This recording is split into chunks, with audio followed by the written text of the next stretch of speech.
George suffered from a lifelong fear of water, so getting him out onto a pontoon on Shadow Lake was a serious accomplishment. This was his first real attempt to deal with his fear in many years. The group that day was made up of George and his cousin Mike, Mike's girlfriend, Connie, and a college friend, Barry. Everyone understood George's situation and went out of their way to be upbeat and positive.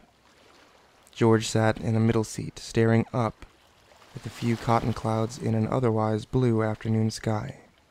"Hey, George," Mike asked. "How you doing?"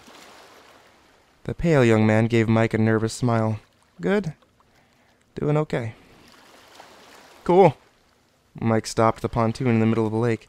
"Ladies and gentlemen, we have reached our destination," he called out, running to the back of the pontoon and doing a cannonball into the murky green water. There were shouts and whoops as everyone but George jumped into the lake and thrashed about in the water. The sun was warm, and George put his head back and closed his eyes.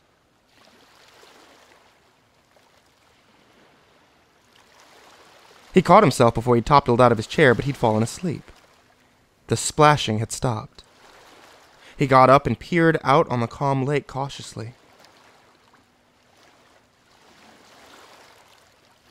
No one was in the water. He scanned the dark surface around him, and then the shore, but saw no one.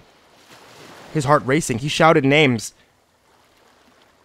but there was no answer.